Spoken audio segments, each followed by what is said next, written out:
When I think about my own investing, if I'm looking to put money away for my retirement or college, I want to match that as best I can with a longer term investment that reduces the volatility day to day.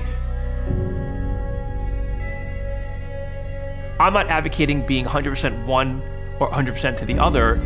The key is to have a balance of multiple different opportunities. Structural limitations have really limited how retail investors like us can participate in alternatives. That's changed.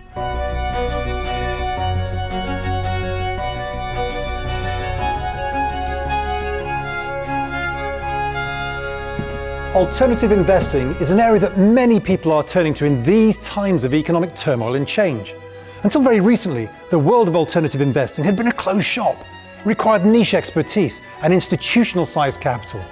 Over the last few years, that has all changed dramatically, meaning new opportunities are opening up that every investor should be aware of. In this three-part series, we started by looking at exactly why you should be thinking about alternative investments in the first place. Then in episode 2, we looked at the importance of short-term cash management. Now in episode 3, we explore two particularly interesting areas of alternative investing, namely real estate and art finance. Financial planning requires individuals and families to match their time horizons of their investments with their future needs, whether it be for retirement, funding their children's education, or buying a home. Alternative investments provides a much wider range of opportunities to help diversify risk and income across all durations, from short to medium and then longer term timeframes.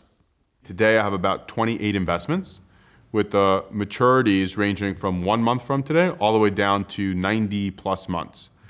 And so I've built a portfolio for myself that I am comfortable that not only is diversified by asset class, yield, and duration, but that through the duration, there's liquidity coming in periodically over time. I can make a decision if I need that liquidity or if I want to reinvest that liquidity. When you think about allocation of capital across one's portfolio, you have various needs. You have emergency needs, right? God forbid something happens with your job or health. You have long-term savings that one should obviously allocate to retirement, college savings, a down payment for a home. And then you have obviously investing capital, ideally, right? Capital you can allocate to the markets to kind of get growth. The time horizon for the need of that capital could be 20, 30, 40 years. So the ability to put in assets or investments that have a longer duration or term to them are ideal when you match your needs for that capital. So when I think about my own investing, if I'm looking to put money away for my retirement or college, I want to match that as best I can with a longer term investment that reduces the volatility day to day, provides an attractive yield, and ideally is, risk appropriate. There's a vast array of longer term products and investment styles, but investors still need to diversify their portfolio to reduce risks in order to achieve their long term aims. There are a lot of different types of long term investments. There's the ability to access private equity funds or kind of longer lockup funds where you don't have liquidity, but the underlying manager has the ability to make investments that have a longer time horizon to extract that value and create the value for the investor base. That's one option.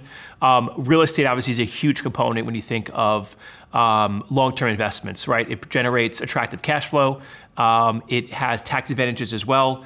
It often appreciates in value and, in generally is easy to understand.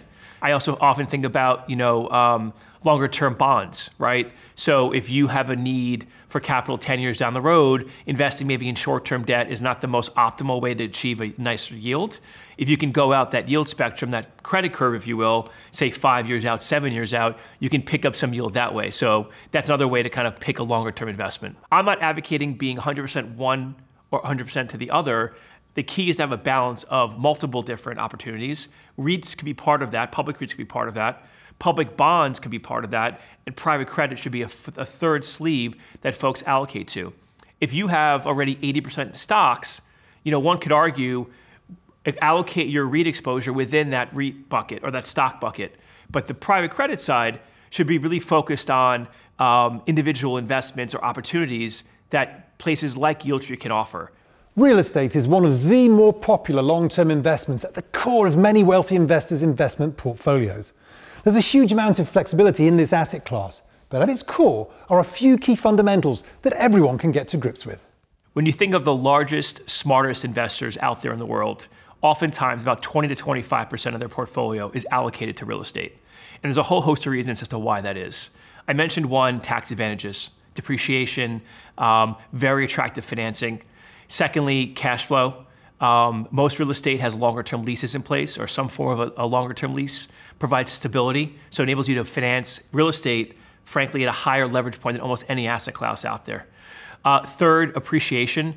More often than not, throughout the last, call it 50 to 150 years, real estate has grown in value over time. Fourth, the ability to understand real estate. It's very straightforward. You have a hard asset, you have income from rents, you have expenses, taxes, insurance, utilities, et cetera, and you have profit, right? So even someone who's not as well-versed in finance can quickly discern, okay, I have a property that generates this amount of profit, and what multiple of that profit am I willing to pay for it?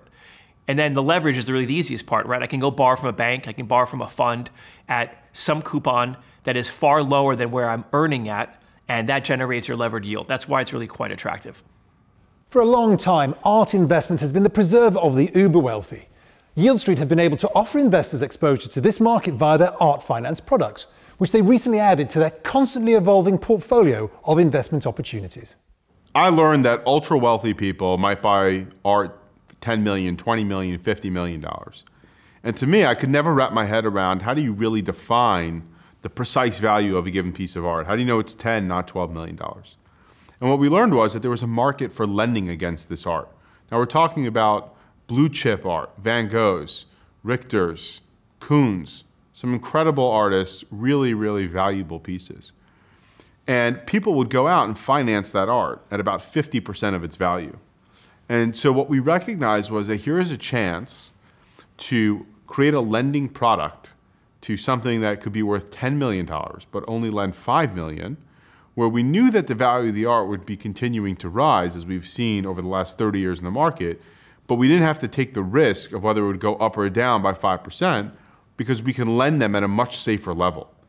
And so for the first time, retail investors can now participate in lending to some of the most incredible artworks in the world at a basis that's half the value of the art. So there are people who love the art or who invest in art that will buy some of these incredible works of art and then leave them for the benefit of the lender secured in a storage facility. So at Yieldstreet, we feel really comfortable about being 50% of the value and having control, in most cases, of the art.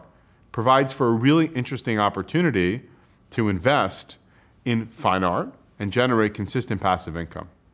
Art finance and real estate help investors create extra diversification in their portfolios, especially if they've been historically weighted towards traditional investments, such as bonds and equities. Reducing the reliance on concentrated assets helps to reduce risk and provide more stable long-term returns. When you think about the stock market or the bond market, there's really effectively day-to-day market volatility and mark-to-market pricing, right? You own a bond today, the stock market or the bond market moves, and that bond, is repriced, every second at the end of each day. Because real estate often inherently has a longer-term cash flow stream in the form of a lease, so office leases are often 10 years, a retail lease could be 5 years, industrial is 5 years, a multifamily is obviously 12 months in most cases. Those inherent longer-term income streams cushion the volatility. So when something should go bad in the broader economy, real estate often has a longer lag time before you see that impact. That same thing applies on the upside, right? If you have longer term leases in place that are below market, your ability to realize that upside is only contingent upon the ability to reprice that lease. So when I think about real estate in the context of volatility in a longer term portfolio, it's going to smooth out those daily gyrations that often happen in the marketplace. And that really buffers your portfolio from other market dislocations that can happen across market cycles. In the past, investors have had only a few ways to invest in real estate, either through friends and family on small projects or via listed entities developing projects on a much larger scale. Yieldstreet has created a blended offering that taps into a wide range of smaller projects, and individual investors can also create their own diversified portfolios. You think about the way in which people source investment opportunities. In CRE, historically, it's been through friends, acquaintances, people who are in the business, and say, hey, I have a friend who's doing this, X or Y. Hey, do you want to put in some money? And they do so. We've created a more streamlined direct-to-consumer model where we perform the underwriting, we co-originate with partners, we close and fund the investment, and then allow retail investors to come in a very efficient, streamlined, transparent process. Most of our offerings are actually single asset offerings or single portfolio offerings. So we are making a loan or an investment tied to a specific property or group of properties. An investor can curate their own portfolio. So if they don't, for example, like hotel product, they can choose not to invest in a hotel offering. If they don't like retail, same thing. If they like multifamily, they can create a multifamily specific portfolio from our offerings and allocate based on the risk profile the amount they're comfortable with. Others actually prefer to not have to pick each investment and want a more curated, diversified portfolio, where we pick the credits that go into that portfolio. We have offered historically a lot of debt products. On the flip side, we've launched on our equity platform, right? So for those investors who want a higher return profile with a longer duration product, we have partners with deep experience in specific markets with track records we could point to in the equity markets. So we try to create a portfolio that these investors can target and pick the spots that optimizes for their own current situation. With most investments, higher returns are the reward for taking higher risks. Yieldstreet employs diversification within each asset class, as well as across asset classes, so that investors can evolve their portfolio to changes in the market or changes in their needs. When you think about commercial real estate, there's a lot of different ways in which to invest in it. There's the debt side, so as a lender, and then there's the equity side as an owner. Let's start with the debt side first, right? So as a lender, there's various components in the capital stack where you can invest. Obviously, if you're in the more senior position, you would inherently expect to get a lower rate of return. If you're on the bottom of the stack in the most risky position, you'd expect a higher rate of return. And so we try to offer the whole spectrum of opportunities for our investors, both on the senior side and on the subordinate side. So we've done both first mortgage product, we've done mezzanine investing, and we've done preferred equity. And all three of those have different yield profiles. On the equity side, you would see a capital gain component, right? Because you are the owner of the property, so there's cash flow, and ideally when you sell the asset or monetize the asset, the value is appreciated as well. As a lender, on the debt side, there is no capital appreciation. You don't participate in that upside. You're only a lender. You're only entitled to your coupon and your coupon alone. So any appreciation as a lender would accrete to the equity, not to the lender. Yieldstreet has built a wide range of products to give individual investors a variety of choice that had not been available to them before. They can build their own portfolios to match the time horizons of their investment requirements and diversify their risk across different sectors and products.